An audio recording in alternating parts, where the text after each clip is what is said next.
Hey everybody, welcome to 1207 podcast.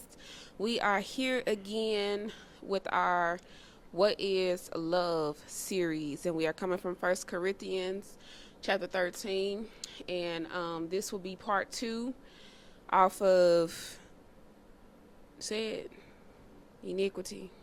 Mm-hmm. Yeah. Don't rejoice in iniquity. Does not rejoice in iniquity. And so last episode we was talking about, iniquity and what it means in the context of marriage and things of that sort. And so part 2, we're going to be talking about why does one rejoice in iniquity when it comes down to their spouse, right? And real quick before we get into that, just to make sure that everybody is aware, we are only doing episodes now on the first and third Thursday.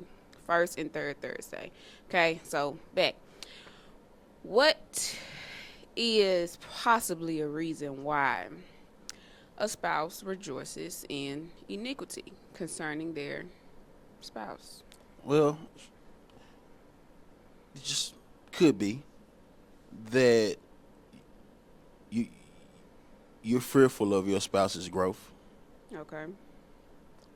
because the idea of iniquity is there's something that's hidden and that's also hindering you. So if something is hidden, it's not talked about, which is iniquity, hidden sins of your heart, right?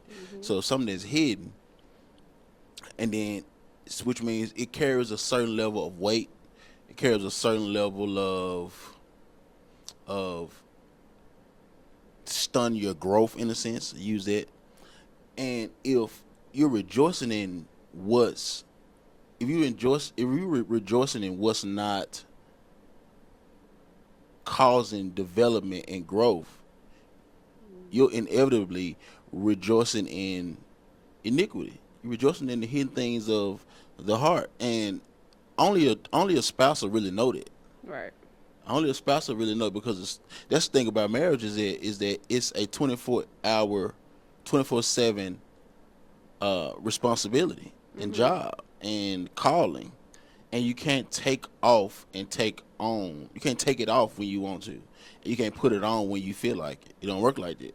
So, for marriage for you to rejoice in iniquity, you're saying, I like you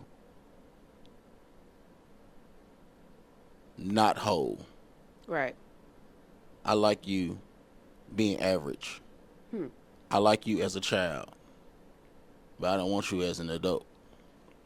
So I would even just off of that, piggying back off of that, I would even say that rejoicing in iniquity, it also exposes the kind of person that you are. It exposes the kind of heart that you have. Because if you are a jealous person, any relationship, but just keeping this within the context of marriage, if you are a jealous person, that relationship is going to expose that about you. If you are a manipulative person, that relationship is going to expose that about you. If you are a person who is emotionally led and you do things off of emotions rather than logic or thinking things through, it's going to expose that about you. And it was another one. Oh, an undisciplined tongue. If you do not have self-control when it comes down to the words that you say out of your mouth, being in a relationship, being in a marriage, it's going to expose that about you. So it's almost as if rejoicing in iniquity, you rejoicing, in the shortcomings of your spouse. It's like what you do, because you are this type of person, what you do is, instead of killing it, you provoke it. You know what I'm saying? Instead of killing it with truth or starving it with truth, you feed it with toxic, words. You feed it with toxic behavior. And so, that being said, you rejoice in it because you are also insecure in a sense. Mm-hmm. When it comes down to you, I would even say that a person is also prideful. Mm-hmm. For them to rejoice in iniquity as well when it comes down to their spouse, because insecurities is basically lack of knowledge of self. Mm-hmm. That's what it is. And so if you lack knowledge of yourself, Mm-hmm. when a person is clearly secure within themselves, those things, those hidden things within you is going to start bleeding out. And so any type of flaw or shortcoming that they have, you're going to rejoice in that. Yeah. You know what I'm saying? You're going to Yeah. rejoice in that. And so, Yeah. I think there's also we're gonna always talk about balance right. and rhythm rather, but balance to be specific is that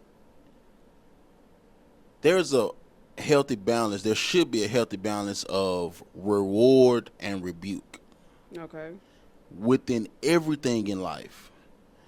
As you're parenting children, you want to reward them for doing something good, but you want to rebuke them for doing something bad, because it's creating this mental circuitry. It's creating these habits, the awareness that gives them the ability to know I shouldn't be doing that, or I should keep doing that. You know, you don't want to rebuke your child for doing something good, and you don't want to reward your child for doing something bad. Right.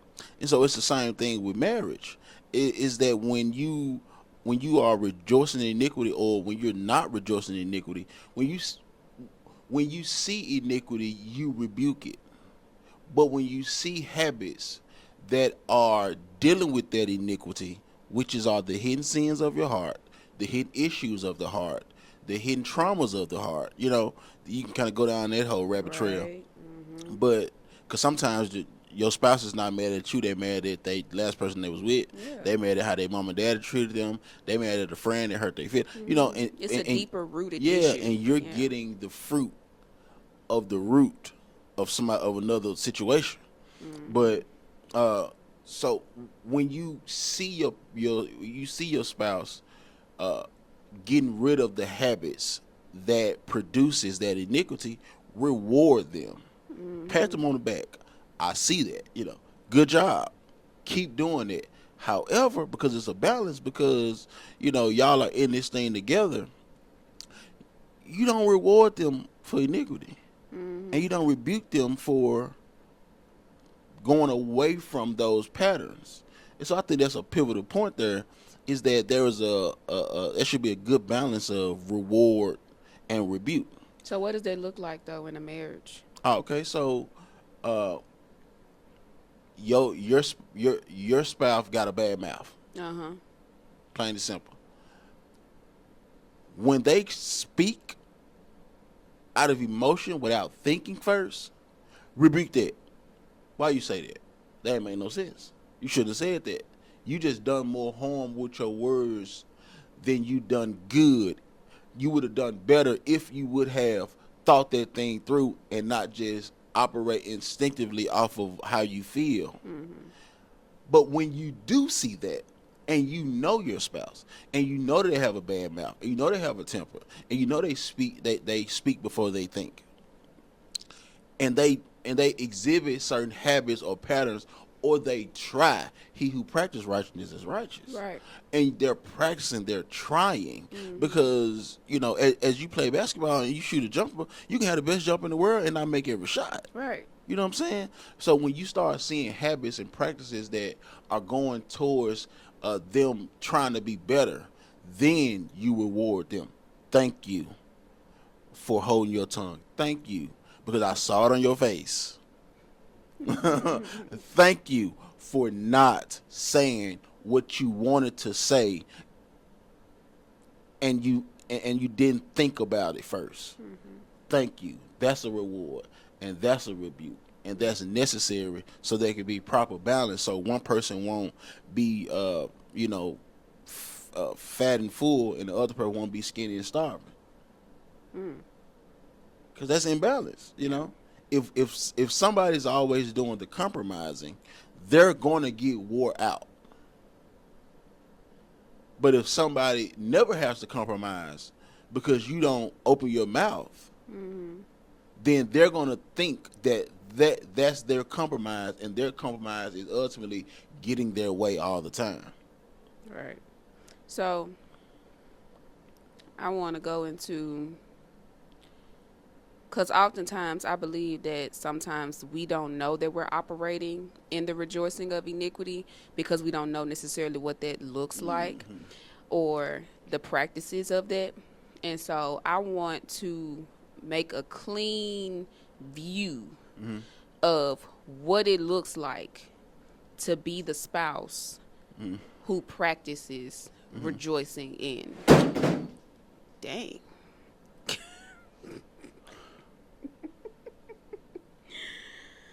It's just a table. I know it is. Who practices? How you gonna make this look good on there? I mean, hey, it is what it We is. just jump. Y'all, a table fair, that's what it is. Yeah. Just leave that alone. Let's keep moving on. Cause that scared the stuffing out of me. You good? Yeah, I'm good. My heartbeat fast. I know it is. Shucks. So yeah, making it, bringing awareness to what it looks like, or what are the practices of a person who rejoices in the iniquity of their spouse's iniquity. I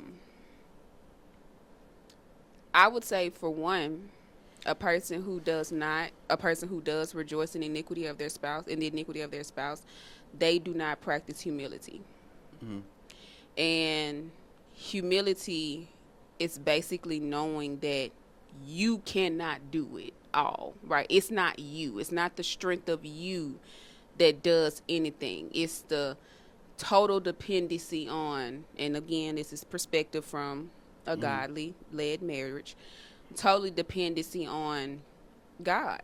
And so here it is, that maybe the reason why you see your spouse like flawless in a sense, or less flaws than you, maybe it's because they practice humility. Maybe it's because that they know that if they are not dependent on God, they will not be able to operate the way they are supposed to operate within this marriage. So what you're seeing is dependency, and that's why you operate in the way you operate, because you lack dependency. You feel as though you have to be, it's in your might, it's in your control, that you have to fix you. You know what I'm saying? When really it's you allowing him to do the work within you. And so I feel like people who rejoice in iniquity, they don't operate in humility. Hence the reason why they are so insecure within themselves. So that's one of the things that I feel as though. So what's something else that you think that people practice? Probably one of the things that you practice, another thing that you practice when you're rejoicing in iniquity, is you practice being scared. Okay. You practice being scared because you're fearful of addressing the iniquity head on. I'm always intrigued by how many verbs are in the Bible. Verbs in the Bible signify that there has to be action. So, again, that's why you have to look at your marriage through the filter of Scripture, so you can see, what do I need to do to make my marriage better? Because the scriptures have no power if you don't apply them. Right. The instructions come before the promise. Yeah, exactly. So if you seeing those qualities in your marriage, you need to acquire the scripture that directly address that issue, right? So you're scared because you don't understand what marriage is, which means maybe, just maybe, divorce has been brought up. Maybe it hasn't been brought up, but you feel as if you can say something or do something that make him or her leave. So you're scared because maybe the fundamentals of marriage hasn't been defined in your household. Because if it hasn't been defined in your household, you don't know what it is. It's just an object that you don't know how to use. It's just like trying to cut the grass with, oh, I'm sorry. It's just like trying to cut the grass with a spatula. It's literally, you have an object, and it was created to be used for a particular responsibility. However, you don't know how to use it because the object hasn't been properly defined. Marriage is an object in a sense. Just for sake of illustration, you have to have a clear-cut definition of what marriage is in order for you to properly live it out. And so that's number one. You're scared because you don't know. Well, that's number two because you had number one. Mm-hmm. That's number two. You're scared because you have a thoughts in the back of your mind that if I keep saying something, as a matter of fact, if I don't keep rejoicing in iniquity, he may leave. She may leave. She may get entertained by somebody else who promotes her iniquity or who promotes his iniquity or rewards their iniquities. That's good. You know what I'm saying? Yeah. And then, you scared. That's just, you scared because you don't know what marriage is. Then you're scared because you don't know yourself. You see yourself as a slave and not a partner. Men, traditionally speaking, they say men is the head of the household, but guess what? We're living in a society now where men are scared to be men. Men are scared to lead because they're scared of their wife's mouth. They're scared of their wife. It's dudes got more money than them. You know what I'm saying? So it's so many thoughts that's going in the back of our minds, and that enables us from truly dealing or truly not rejoicing in iniquity. Because in other words, we rejoice in iniquity to keep our marriage. But that's not a marriage. Right. And you really rejoice in iniquity to keep a relationship. There's a difference between marriage and relationship. For sure. Relationships are seasonal at times. Marriage is until the day you die. Lifelong, right. It's your life partner, not a seasonal partner. So you don't know yourself. That's number two. And number three, did I complete that? I don't think I did. Not knowing yourself, not knowing that you have the right to speak up. You are the child of God, just like your husband is. You are a child of God, just like your wife is. You have the right and the authority to speak on what you see. In love. In love, exactly. In love. Let's not play games. You know what I'm saying? Right. Let's not play games. I tell people at the hub all the time, listen, if you're not going to do it for real, do something else. You know what I'm saying? If you're not going to take it seriously, just do something else. Seriously, because there's no need for you to be playing something. And when you close your eyes and your soul depart from your body, right, you're doubtful about where you will spend eternity. Right. Like, let's not play games with it. So I want to go back to when you said that we rejoice in iniquity because we're scared that us calling something out is going to make them want to leave. Some people think that.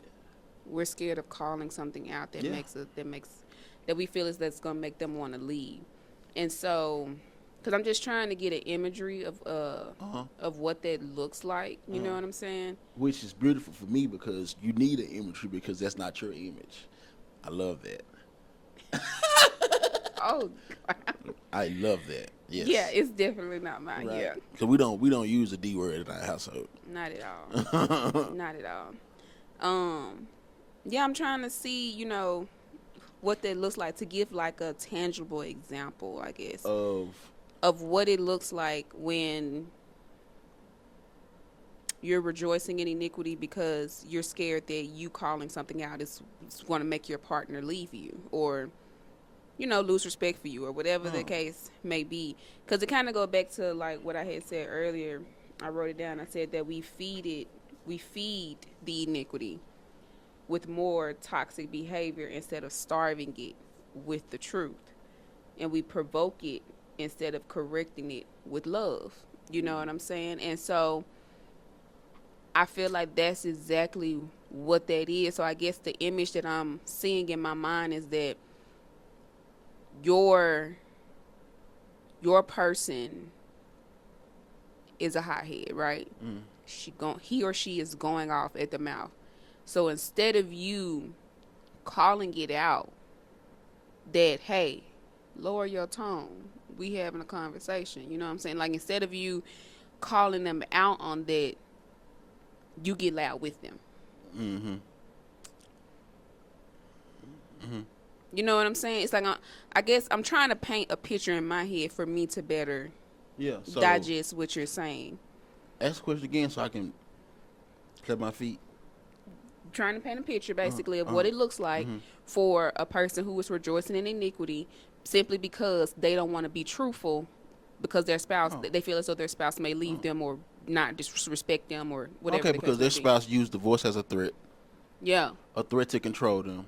A threat to get them to shut their mouth.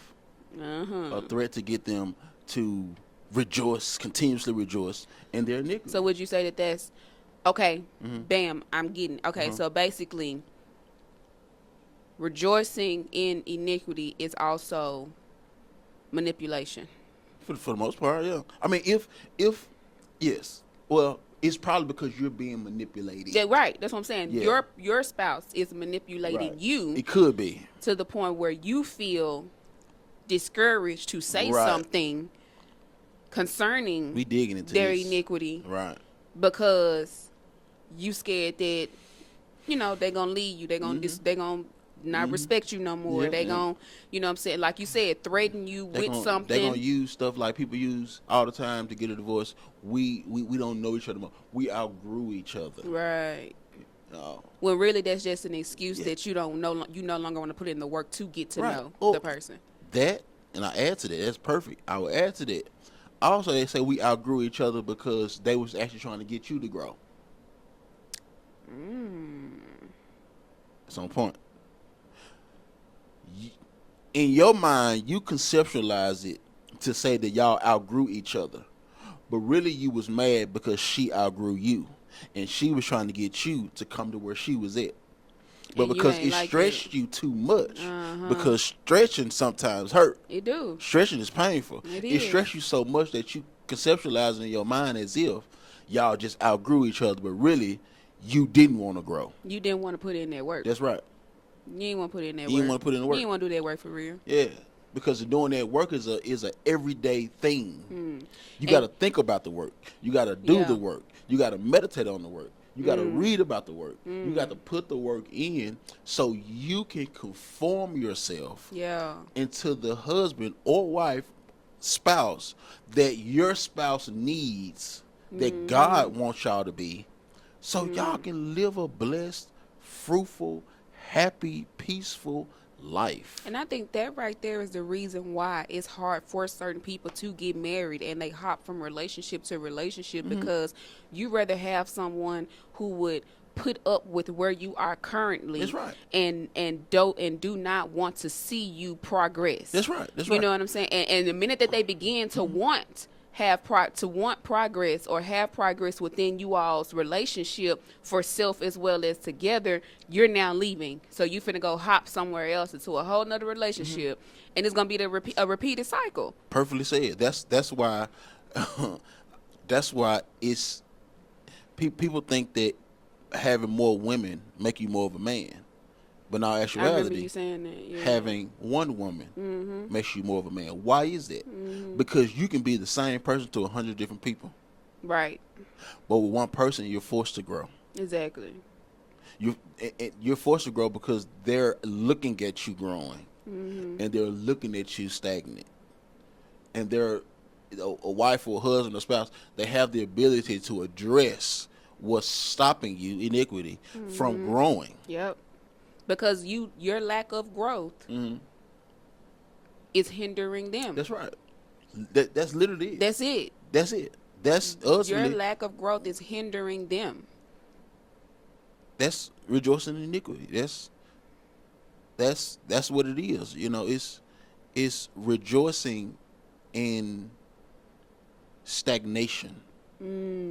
It's rejoicing in unfruitfulness. Right. It's rejoicing in the monotony, opposed to developing habits that encourage fruit, Right. that encourage growth, Right. and that encourage the next level. Just the next level, because there's always the next level. It is. There's the next level. There's a level in your 20s. There's a level in your 30s. There's a level in your 40s. Now, if you 40s and 50 and you sit on the level of 20 and you've been married since you was 20, Something have right. you been rejoicing in iniquity? Hello. Have you been rejoicing in unfruitfulness? Have you been accustomed to a barren lifestyle? I think some people just get comfortable. They get comfortable in the iniquity. Okay.